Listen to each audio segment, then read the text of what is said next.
Hello, नमस्कार, प्रणाम, good morning.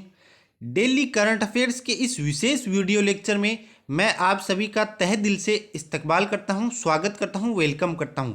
तो चलिए शुरुआत करते हैं आज के हमारे महत्वपूर्ण प्रश्नों की। उससे पहले हमारे लिए प्रेरणादायक जो पंक्तियां हैं उनकी चर्चा करते हैं। अगर किसी भी देश से भ्रष्टाचार मुक्त करना है तो उसके लिए तीन ही लोग सहायता कर सकते हैं, माता पिता और अध्यापक।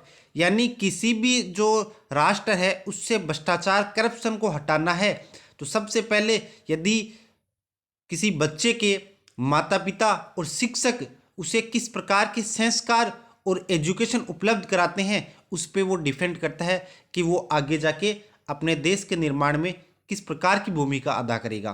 तो चलिए शुरुआत करते हैं आज के हमारे करंट अफेयर्स के प्रश्नों की, जिसमें पहला प्रश्न है, भारत के नए प्रधान न्यायाधीश। भारत के वर्तमान में अभी जो भारत के वर्तमान में जो न्यायाधीश है वो है उदय उमेश ललित। लेकिन अब अगले कौन से बनेंगे हम उनकी बात कर रहे हैं, जो कि लगभग 9 नवंबर को शपथ लेंगे। उनका अभी जो भारत के कानून मंत्री हैं किरण रिजिजू, उनके द्वारा ट्वीट किया गया था कि भारत के अगले जो प्रधान न्यायाधीश हैं, चीफ जस्टिस ऑफ इंडिया हैं, वो धनंजय यशवंत चंद्रचूड़ होंगे। इनका वैसे शॉर्ट में इनको DY चंद्रचूड़ के नाम से भी जानते हैं। इनका जो शपथ कार्यक्रम है वो 9 नवंबर 2023 को राष्ट्रपति द्रौपदी मुर्मू के द्वारा इनको शपथ दिलाई जाएगी। जो राष्ट्रपति है भारत का वो आर्टिकल भारत के अनुच्छेद 124 के खंड 2 के अनुसार राष्ट्रपति के द्वारा शपथ दिलाई जाती है। आपकी जानकारी के लिए मैं बता दूं कि भारत के जो प्रथम CGI जो थे वो हीरालाल जे कोनिया थे। ठीक है, आगे एडिशनल हमारे लिए फैक्ट कौन है। वर्तमान में जो UU ललित, उदय उमेश ललित जो कि वर्तमान में है, इनका लगभग 74 दिन का कार्यकाल था और ये 8 नवंबर को इनका उदय उमेश जो ललित हैं इनका कार्यकाल समाप्त होगा और उनके बाद में जो है DY चंद्रचूड़ भारत के प्रमुख या प्रधान न्यायाधीश बनने वाले हैं। आर्टिकल बता दिया 124 खंड 2 के अनुसार। और जो प्रणाली है, मतलब हाई कोर्ट और सुप्रीम कोर्ट के जो जजों को नियुक्ति करने की प्रणाली है, भारत में कोलेजियम सिस्टम अपनाया गया है। उसमें जो सुप्रीम कोर्ट में वरिष्ठतम जो मतलब जज होता है उसे मुख्य न्यायाधीश बनाया जाता है। केंद्रीय कानून मंत्री वर्तमान में कौन है, तो किरण रिजिजू हैं। भारत के है, यहाँ पे क्या है, भारत के प्रथम न्यायाधीश हीरालाल जे कोनिया थे। ठीक है, नेक्स्ट प्रश्न की हम बात करते हैं, 2 नंबर का।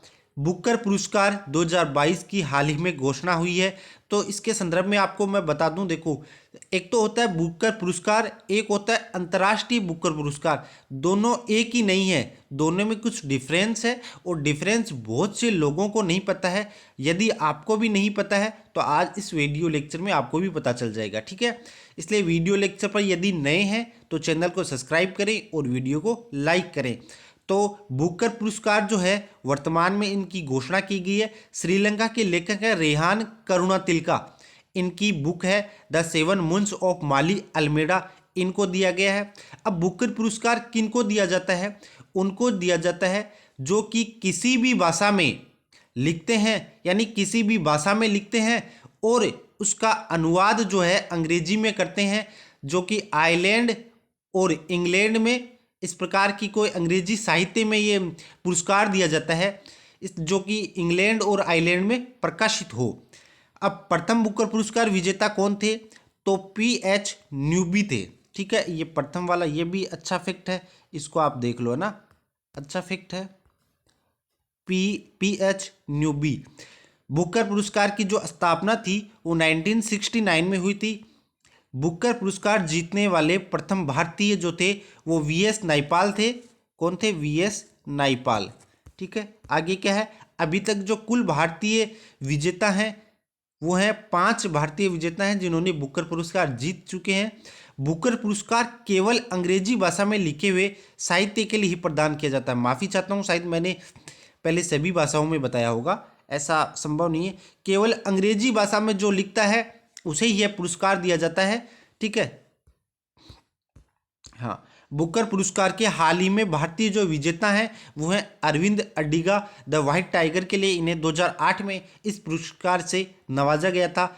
अब बात करते हैं अंतर्राष्ट्रीय बुकर पुरस्कार की। हाँ, ये जो पुरस्कार है ये सभी भाषाओं में दिया जाता है, यानी किसी भी भाषा में आप लिख दो, लेकिन उसका ट्रांसलेट यानी अनुवाद जो है वो आपको अंग्रेजी में करना होता है, जो कि ब्रिटेन और आयरलैंड में प्रकाशित होता है। उस अंग्रेजी साहित्य के दोनों ही अंग्रेजी के लिए साहित्य पुरस्कार हैं, बुकर भी है और अंतर्राष्ट्रीय बुकर पुरस्कार है, दोनों ही अंग्रेजी साहित्य के लिए दिया जाता है। लेकिन बुकर जो पुरस्कार है वो केवल अंग्रेजी में मतलब जो साहित्य लिखता है उसको दिया जाता है, लेकिन अंतर्राष्ट्रीय जो बुकर पुरस्कार है वो किसी भी भाषा में साहित्य लिखो लेकिन उसका अनुवाद आपको अंग्रेजी में करना होता है। ठीक है, ये दोनों में बेसिक डिफरेंस है।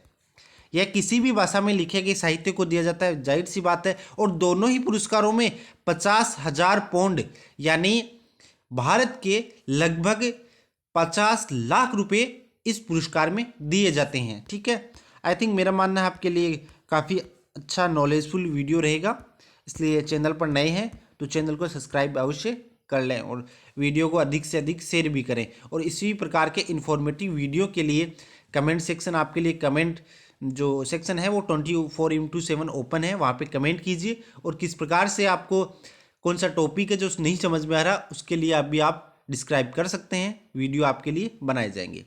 डेफ एक्सपो 2022 अभी चर्चा में है। इनका जो उद्घाटन है वो 19 अक्टूबर को भारत के प्रधानमंत्री श्रीमान नरेंद्र मोदी के द्वारा किया जाएगा। और है क्या, तो इसका जो संस्करण है वो वर्तमान में 12वां संस्करण है। इसका आयोजन 5 दिनों के लिए होगा, 18 से 22 अक्टूबर तक गुजरात के गांधीनगर में। इसका जो विषय है, सब्जेक्ट है या थीम जो है इसकी, वो है पाथ टू प्राइड। ठीक है, इसका उद्देश्य क्या है, इंटेंशन क्या है, इसका motive objective, make in India make for the world को आगे बढ़ाना इसका मोटिव है। इसमें फोकस क्या रखा गया है कि भारत को जो है ना, भारत को इस प्रकार से दुनिया को दिखाना है कि भारत रक्षा विनिर्माण में केंद्र के रूप में यानी रक्षा विनिर्माण में उभरती शक्ति के रूप में इंडिया को प्रेजेंट करना इसका मोटिव है। ठीक है, इस दौरान इसमें कुल 70 देश भागीदार होंगे, ये भी अच्छी नॉलेजफुल है आपके लिए। ठीक है, नेक्स्ट की बात करते हैं। बीसीसीआई के नए अध्यक्ष भारतीय क्रिकेट कंट्रोल बोर्ड के वर्तमान में नए अध्यक्ष बनाए गए हैं। इनसे जो पहले जो भारत के अध्यक्ष थे वो थे, कौन थे, सभी को ज्ञात होगा शायद, सौरभ गांगुली। ठीक है, सौरभ गांगुली इससे पहले अध्यक्ष थे, लेकिन वर्तमान में जो 36वें अध्यक्ष हैं वो रोजर बिन्नी को बनाया गया है। बीसीसीआई जो हेडक्वार्टर है उनका वो मुंबई में है। बीसीसीआई ने सबसे मोस्ट इम्पोर्टेंट चीज़ है, देखो, वुमेन आईपीएल करवाने की बात की गई है, वुमेन आईपीएल। ठीक है, यानी महिलाओं के लिए भी आईपीएल किया जाएगा, इस प्रकार की अभी घोषणा की गई है। ये 18 अक्टूबर आई थिंक 2022 की न्यूज़ है कि वुमेन आईपीएल होगा। ये होगा कब, ये फरवरी 2023 के समथिंग होगा। लेकिन जो आईपीएल है जो पुरुषों के लिए होता है ये सबसे पहले 2008 में शुरू होता है और राजस्थान रॉयल जो है इसने सबसे पहले खिताब जीता था। ठीक है, बीसीसीआई ने 18 अक्टूबर 2022 को वुमेन आईपीएल आयोजित करवाने को मंजूरी दी है। महिला आईपीएल का आयोजन फरवरी 2023 में किया जाएगा, बहुत अच्छी बात है। रसायन और उर्वरक पर संसदीय स्थायी समिति के नए अध्यक्ष बनाए गए हैं। तो ये जो है शशि जो थरूर हैं, जो दक्षिण भारत से सांसद हैं, इनको बनाया गया है। और शशि थरूर इसलिए भी चर्चा में है क्योंकि ये जो राष्ट्रीय कांग्रेस है, अखिल भारतीय राष्ट्रीय कांग्रेस, उनका चुनाव भी लड़ रहे हैं। ठीक है, उनके सामने मल्लिकार्जुन खड़गे इनका सामना कर रहे हैं, इसलिए ये भी इन बार बार में चर्चा में रहते हैं। ठीक है, इंग्लिश के बहुत अच्छे वक्ता भी हैं, ये बहुत अच्छे राजनेता हैं। ठीक है, इसी प्रकार के वीडियोस के लिए चैनल को सब्सक्राइब करें, वीडियो को लाइक करें। जय हिंद, धन्यवाद।